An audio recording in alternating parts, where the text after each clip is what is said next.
Hi, I'm dressed like there's a blizzard, but there's not. I'm just actually really cold. Very windy day today. So I went to, I want to keep saying Grand Junction, but no, it's the Grand Canyon. So I got up decent time this morning, slept okay, slept better in the truck, made it pretty comfy. Got up, went to the Grand Canyon, just did all the touristy type of things. Went to the visitor center. I should look at the camera. Went to the visitor center. I went to, I don't know, some other spots. I actually went and I hiked down maybe, I don't know, maybe a mile, maybe not even a mile down the Bright Angel Trail. And I actually decided to turn around and come back up because it's pretty steep.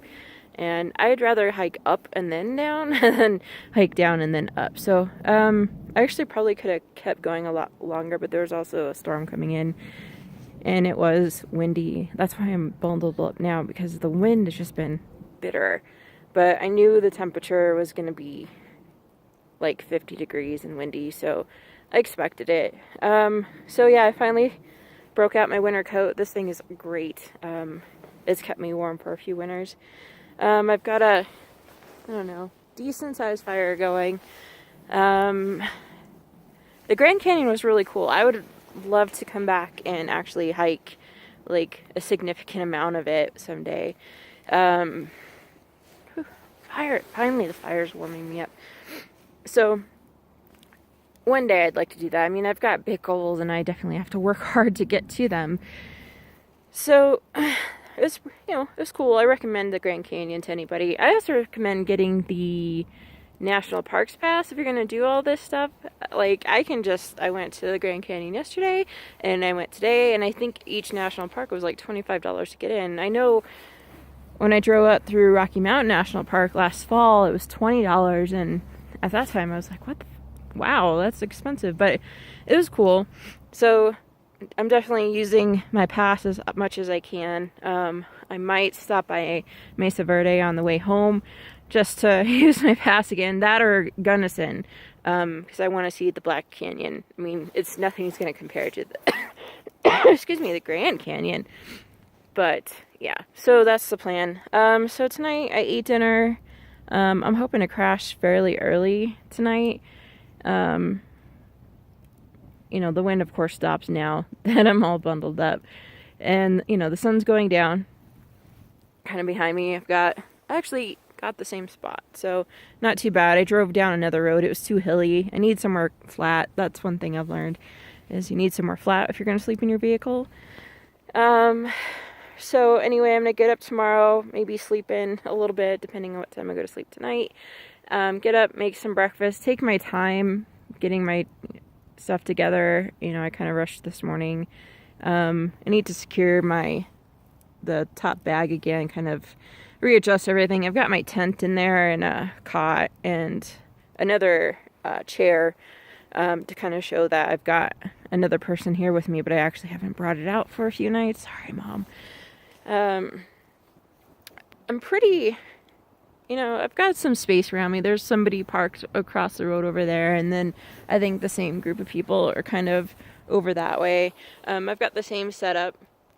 I was hoping to block a little bit of wind, but the wind actually came from that direction. So, yeah, anyway, wanted to make this brief. I'm tired. I have a Fitbit, and I've definitely hit my steps times quite a few. About 2.5, so I'm working on like 22,000 steps right now, and maybe half of it's from pacing around my camp, making sure everything's ready for me to just hop in my truck and go to bed, because I still have this irrational fear of the dark in the woods. Maybe also because I saw a shit ton of elk today, including right across the road at another place I was looking, and then there was also cows again. So I rolled my window down. I was like, "Hey, cow," and they all looked at me, and I was like, "I'll just keep doing your business." So, I want to pet a cow, but I'm not going to try. Or an elk.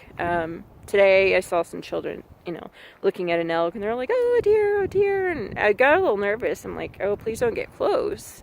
But, whatever. They're not my kids.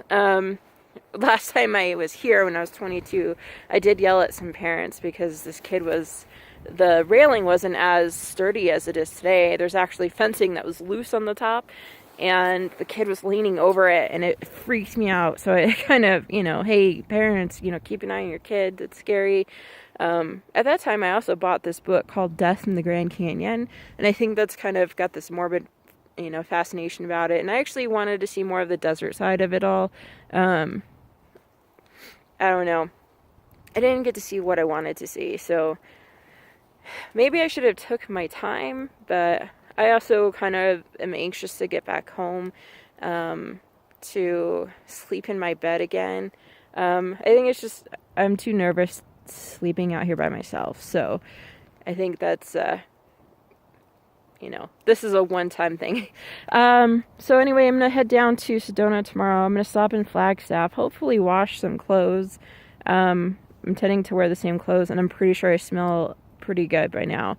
So maybe hopefully take a shower somewhere, and then get some Wi-Fi going somewhere. I have no signal up here. I made a phone call home using roaming, and use the internet at it was like the park office or something today. So anyway, enough of my day. It was a good day. It was beautiful. Beautiful. Grand Canyon's gorgeous, and I wish I could just stay there all day and stare at it and hike down into it and hike up it without dying. So, I hope you all have had a fabulous day. So, with that note, I'll sign off and see you tomorrow.